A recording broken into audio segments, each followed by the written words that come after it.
ಗಂಡನ ಮೇಲಿನ ಕೋಪಕ್ಕೆ ಮನೆ ಕೆಲಸದವನನ್ನು ಹೆದರಿಸಿ ಬೆದರಿಸಿ ತನ್ನ ರೂಮಿಗೆ ಕರೆಸಿ ಅವನನ್ನು ಒತ್ತಾಯ ಮಾಡಿ ಕರೆದು ಅವನ ಜೊತೆ ಸುಖ ಅನುಭವಿಸಿದ ಆ ಮನೆಯ ಯಜಮಾನಿಯ ಕತೆ. ಅವನ ಹೆಸರು ಸಂತೋಷ್. ಒಬ್ಬ ದೊಡ್ಡ ಸಾಹುಕಾರ.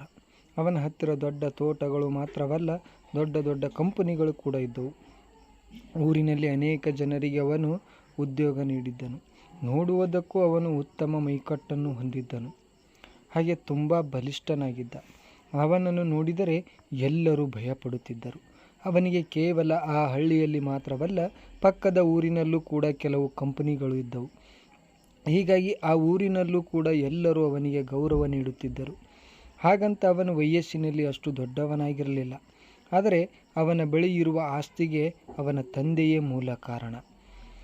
ಸಾಹುಕಾರನಾದ ಅವನ ಅಪ್ಪ ಕಷ್ಟಪಟ್ಟು ದುಡಿಯುತ್ತಿದ್ದನು. ಚಿಕ್ಕಂದಿನಿಂದಲೇ ಸಂತೋಷ್ ತನ್ನ ತಂದೆಯ ಜೊತೆಗೆ ಕೆಲಸಕ್ಕೆ ಹೋಗುತ್ತಾ ವ್ಯವಹಾರಗಳ ಬಗ್ಗೆ ತಿಳಿದುಕೊಳ್ಳುತ್ತಿದ್ದನು. ಹಣ ಸಂಪಾದನೆಯ ಪ್ರಾಮುಖ್ಯತೆಯನ್ನು ಆಗಾಗ ಕೇಳಿಸುತ್ತಿದ್ದನು. ಹೀಗಾಗಿ ಸಂತೋಷ್ ಬಹುಬೇಗ ತನ್ನ ತಂದೆಯ ಜೊತೆ ಕೈ ಜೋಡಿಸಿ ಎಲ್ಲ ವ್ಯವಹಾರಗಳನ್ನು ನೋಡಿಕೊಳ್ಳಲು ಆರಂಭಿಸಿದ. ಇದರಿಂದ ಅವನ ತಂದೆಗೂ ಸಹಾಯವಾಯಿತು. ಅವರ ಆಸ್ತಿಯು ಬೇಗ ಬೆಳೆಯಿತು. ಸಂತೋಷ್ ಮದುವೆ ವಯಸ್ಸಿಗೆ ಬಂದ. ನಂತರ ಅವನ ತಂದೆ ಅವನಿಗೆ ಸೂಕ್ತವಾದ ಹೆಣ್ಣನ್ನು ಹುಡುಕಲು ಪ್ರಾರಂಭಿಸಿದರು. ಆ ಆಸ್ತಿಗೆ ತಕ್ಕಂತೆ ಒಬ್ಬ ಸುಂದರ ಹೆಣ್ಣನ್ನು ಆರಿಸಿ ಸಂತೋಷ್ಗೆ ಮದುವೆ ಮಾಡಿಸಿದರು. ಅವರ ಮದುವೆ ವಿಜೃಂಭಣೆಯಿಂದ ನಡೆಯಿತು. ಸುಂದರವಾದ ಜೋಡಿಯನ್ನು ನೋಡಿ ಊರಿನವರೆಲ್ಲ ಹರಿಸಿದರು. ಕೆಲವು ದಿನ ಅವಳು ಮನೆಯಲ್ಲಿ ಹೊಂದಿಕೊಳ್ಳಲು ಅವಳಿಗೆ ನೆರವಾಗಲು ಒಬ್ಬಳು ಹುಡುಗಿಯನ್ನು ಕೆಲಸಕ್ಕೆ ನೇಮಿಸಿದರು. ಲಕ್ಷ್ಮಿಗೆ ತನ್ನ ಸೌಂದರ್ಯದ ಬಗ್ಗೆ ಸ್ವಲ್ಪ ಹೆಚ್ಚಿನ ಹೆಮ್ಮೆ ಇತ್ತು. ಸದಾ ತನ್ನ ಅಲಂಕಾರದಲ್ಲಿ ವ್ಯತ್ಯಾಸವಿಲ್ಲದೆ ಕಂಗೊಳಿಸುತ್ತಿದ್ದಳು. ಅದರಲ್ಲೇ ತೊಡಗಿಕೊಳ್ಳುವುದು, ಹೊಸ ಹೊಸ ಬಟ್ಟೆಗಳನ್ನು ಖರೀದಿಸುವುದು, ಇಂತಹ ಕೆಲಸಗಳಲ್ಲೇ ಹೆಚ್ಚಿನ ಸಮಯ ಕಳೆಯುತ್ತಿದ್ದಳು. ಲಕ್ಷ್ಮಿ ಮನೆಯ ಕೆಲಸಗಳಲ್ಲಾಗಲಿ ತನ್ನ ಗಂಡನ ವ್ಯವಹಾರದ ಕುರಿತಾಗಲಿ ಯಾವುದೇ ಆಸಕ್ತಿಯನ್ನು ಅವಳು ತೋರಿಸುತ್ತಿರಲಿಲ್ಲ. ಕೆಲಸದ ಹುಡುಗಿಯ ಜೊತೆ ಕುಳಿತು ಸದಾಕಾಲ ಅವರಿವರ ವಿಷಯಗಳ ಬಗ್ಗೆ ಹರಟೆ ಹೊಡೆಯುತ್ತಾ ಕಾಲಹರಣ ಮಾಡುತ್ತಿದ್ದಳು. ಇದನ್ನು ಗಮನಿಸಿದ ಸಂತೋಷ್ ಇವಳನ್ನು ಹೇಗಾದರೂ ಮಾಡಿ ಹೀಗೆ ಬಿಡುವುದು ಸರಿಯಲ್ಲ ಅಂತ ಅಂದುಕೊಂಡನು. ಕೆಲಸದ ಹುಡುಗಿಯನ್ನು ಬೇರೆ ಕೆಲಸಕ್ಕೆ ಕಳುಹಿಸಿದರೆ ಲಕ್ಷ್ಮಿ ಸ್ವಲ್ಪ ಬೇರೆ ಕೆಲಸಗಳ ಬಗ್ಗೆ ಗಮನ ಕೊಡಬಹುದು ಎಂದು ಹಾಗೆ ಆ ಕೆಲಸದ ಹುಡುಗಿಯನ್ನು ಹಿತ್ತಲಿನಲ್ಲಿ ಕೆಲಸ ಮಾಡಲು ಕಳುಹಿಸಿದನು. ಸಂತೋಷ್ ನೋಡಲು ಕಟುಮಸ್ತಾಗಿದ್ದನು. ಎಲ್ಲರೂ ಅವನಿಗೆ ಭಯಪಟ್ಟರು. ಆದರೆ ಅವನ ಮನಸ್ಸು ಮಾತ್ರ ಒಳ್ಳೆಯದು. ಕಷ್ಟದಲ್ಲಿದ್ದೇನೆ ಎಂದು ಯಾರೇ ಬಂದು ತಮ್ಮ ಸಮಸ್ಯೆ ಹೇಳಿಕೊಂಡರೂ ಸಂತೋಷ್ ಅವರಿಗೆ ಸಹಾಯ ಮಾಡುತ್ತಿದ್ದನು.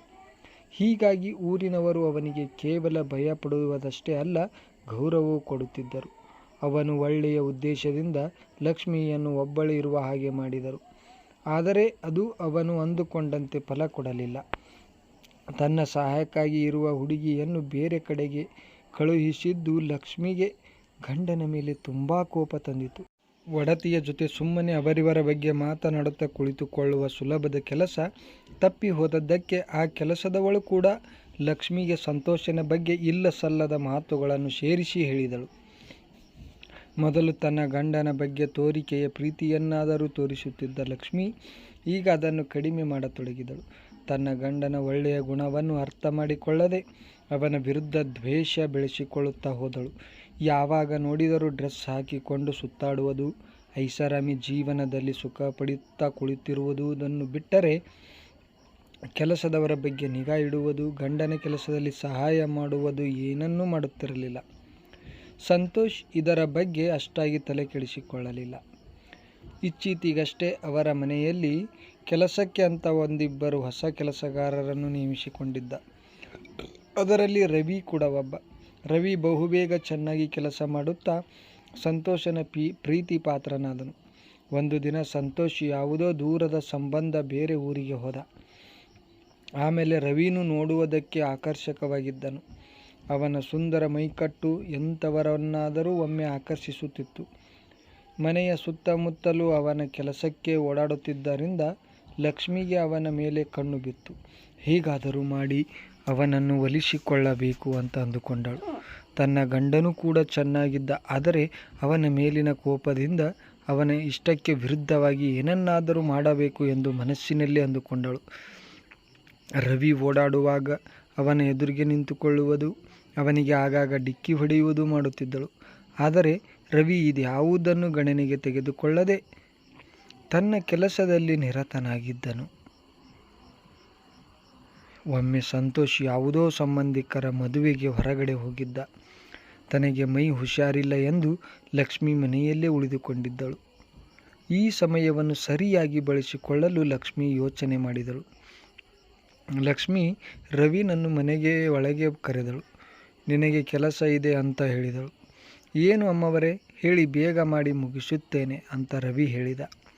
ಸರಿ, ಮುಂದಿನ ಬಾಗಿಲನ್ನು ಹಾಕಿಕೊಂಡು ಬಾ ಅಂತ ಹೇಳಿದಳು. ಅಂತೆಯೇ ರವಿ ಎದುರುಗಡೆ ಬಾಗಿಲನ್ನು ಹಾಕಿಕೊಂಡು ಲಕ್ಷ್ಮಿ ಹತ್ತಿರ ಬಂದನು. ಆಗ ಲಕ್ಷ್ಮಿ, ನೀನು ನಾನು ಹೇಳಿದ ಹಾಗೆ ಕೇಳಬೇಕು. ಹೇಗಿದ್ದರೂ ಮನೆಯಲ್ಲಿ ಈಗ ಯಾರೂ ಇಲ್ಲ. ಈಗ ನೀನು ನನಗೆ ನಿನ್ನ ಮನಸ್ಸಿನ ಸುಖ ಕೊಡಬೇಕು ಅಂತ ಕೇಳಿದಳು. ಆ ಮಾತಿಗೆ ಶಾಕ್ ಆದ ರವಿ, ಏನು ಹೇಳುತ್ತಾ ಇದ್ದೀರಾ ಮೇಡಮ್? ಇದೆಲ್ಲ ನನ್ನಿಂದ ಆಗಲ್ಲ, ದಯವಿಟ್ಟು ನನ್ನನ್ನು ಬಿಟ್ಟು ಬಿಡಿ ಅಂದನು. ಆಗ ಲಕ್ಷ್ಮಿ, ನಾನು ಒಮ್ಮೆ ಬಯಸಿ ಅದನ್ನು ಪಡೆಯುತ್ತೇನೆ. ಈಗ ನೀನಾಗಿ ನನ್ನ ಜೊತೆ ಬರದಿದ್ದರೆ ನೀನೇ ನನ್ನನ್ನು ಹಾಳು ಮಾಡಲು ಬಂದೆ ಅಂತ ನಾನು ಯಜಮಾನನಲ್ಲಿ ಹೇಳುತ್ತೇನೆ. ಆಗ ನಿನ್ನ ಪರಿಸ್ಥಿತಿ ಏನಾಗುತ್ತದೆ ಅಂತ ಯೋಚನೆ ಮಾಡಿ ನೋಡು ಅಂದಳು. ಆಗ ರವಿ, ಅದೇನೇ ಆಗಲಿ ಅಮ್ಮವರೇ, ಆದರೆ ನಾನು ಈ ಕೆಲಸವನ್ನು ಮಾತ್ರ ಮಾಡುವುದಿಲ್ಲ, ದಯವಿಟ್ಟು ನನ್ನನ್ನು ಬಿಟ್ಟು ಬಿಡಿ ಅಂತ ಕೇಳಿಕೊಂಡನು. ಅದಕ್ಕೆ ಲಕ್ಷ್ಮಿ, ಆದರೆ ಇದು ಇಷ್ಟಕ್ಕೆ ಮುಗಿಯುವುದಿಲ್ಲ. ನೀನು ಒಪ್ಪಿಕೊಳ್ಳದಿದ್ದರೆ ನಿನ್ನ ಮನೆಯವರಿಗೆ ತೊಂದರೆ ಕೊಡುತ್ತೇನೆ. ಯೋಚನೆ ಮಾಡು. ನಾಳೆ ನಾನು ನಿನಗಾಗಿ ಹಿತ್ತಲಿನ ಮನೆಯಲ್ಲಿ ಕಾಯುತ್ತಿರುತ್ತೇನೆ. ನೀನು ಬೇಗ ಸಿದ್ಧನಾಗಿ ಬಾ ಅಂತ ಹೇಳಿ ಮನೆಯೊಳಗೆ ನಡೆಯುತ್ತಾಳೆ. ರವಿಗೆ ತುಂಬ ಆಲೋಚನೆಯಾಗುತ್ತದೆ. ಏನು ಮಾಡುವುದು? ಕೆಲಸವನ್ನು ಬಿಟ್ಟು ಹೋಗುವುದೋ ಹೇಗೆ ಅಂತ ತಿಳಿಯುವುದಿಲ್ಲ.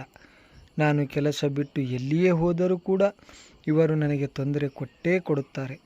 ನನ್ನ ಕುಟುಂಬವನ್ನು ತೊಂದರೆಗೆ ಈಡು ಮಾಡುತ್ತಾರೆ. ಅದೂ ಅಲ್ಲದೆ ಒಂದು ವೇಳೆ ನಾನು ಒಪ್ಪಿಕೊಂಡು ಬಂದರೆ ನನ್ನ ಯಜಮಾನನಿಗೆ ಮೋಸ ಮಾಡಿದಂತಾಗುತ್ತದೆ ಎಂದು ಯೋಚನೆಯಲ್ಲಿ ಮುಳುಗುತ್ತಾನೆ. ಮರುದಿನ ಕೆಲಸಕ್ಕೆ ಎಂದು ರವಿ ಯಜಮಾನನ ಮನೆಗೆ ಬರುತ್ತಾನೆ. ಲಕ್ಷ್ಮಿ ಹೇಳಿರುವ ರೂಮಿನಲ್ಲಿ ಬಾಗಿಲು ತೆಗೆದು ಒಳಗೆ ಪ್ರವೇಶಿಸುತ್ತಾನೆ. ಆಗ ಲಕ್ಷ್ಮಿ ಅವನನ್ನು ನೋಡಿ, ನನಗೆ ಗೊತ್ತಿತ್ತು ರವಿ, ನೀನು ಬಂದೇ ಬರುತ್ತೀಯ. ಬಂದೆ ಅಲ್ವಾ, ಈಗ ನಿನ್ನ ಅಂಗಿಯನ್ನು ತೆಗೆದು ನಿಂತುಕೋ ಅಂತ ಹೇಳುತ್ತಾಳೆ. ಆಗ ರವಿ ಯಜಮಾನಿ ಹೇಳಿದ ಹಾಗೆ ಕೇಳಿ ಅವನು ಕೆಲಸ ಮಾಡಲು ರೆಡಿಯಾಗುತ್ತಾನೆ. ಆಗ ಲಕ್ಷ್ಮಿ ಮೊದಲೇ ತಯಾರಾಗಿ ಕುಳಿತಿದ್ದಳು. ಆದರೂ ರವಿಗೆ ತುಂಬ ಭಯವಾಗುತ್ತಿತ್ತು. ಆದರೂ ಯಜಮಾನಿಗೆ ಹೆದರಿ ಕೆಲಸ ಮಾಡಲು ಶುರು ಮಾಡುತ್ತಾನೆ. ಸುಮಾರು ಸಮಯದ ತನಕ ಚೆನ್ನಾಗಿ ಗುದ್ದಿ ಕೆಲಸ ಮಾಡುತ್ತಾನೆ. ಯಾಕೆಂದರೆ ಮೊದಲೇ ದಷ್ಟಪುಷ್ಟ ಆಗಿದ್ದ ರವಿ ಯಜಮಾನಿ ಜೊತೆ ಚೆನ್ನಾಗಿ ಕೆಲಸ ಮಾಡುತ್ತಾನೆ. ಹೀಗೆ ಮನೆಯ ಯಜಮಾನ ಹೊರಗೆ ಹೋಗೋದನ್ನೇ ಕಾಯುತ್ತಾ ಕುಳಿತು ಅವನು ಹೊರಗೆ ಹೋದ ನಂತರ ಮತ್ತೆ ಅದೇ ಕೆಲಸ ಮುಂದುವರಿಸುತ್ತಿದ್ದರು. ಹೀಗೆ ಅವರ ಆಸೆ ತೀರಿಸಿಕೊಂಡಳು. ಸ್ನೇಹಿತರೆ, ಈ ಕತೆ ನಿಮಗೆ ಹೇಗೆ ಅನ್ನಿಸ್ತು ಅಂತ ಕಾಮೆಂಟ್ ಮಾಡಿ. ಮತ್ತೆ ಮುಂದಿನ ವಿಡಿಯೋದಲ್ಲಿ ಸಿಗೋಣ. ಅಲ್ಲಿವರೆಗೂ ಧನ್ಯವಾದಗಳು ವೀಕ್ಷಕರೇ.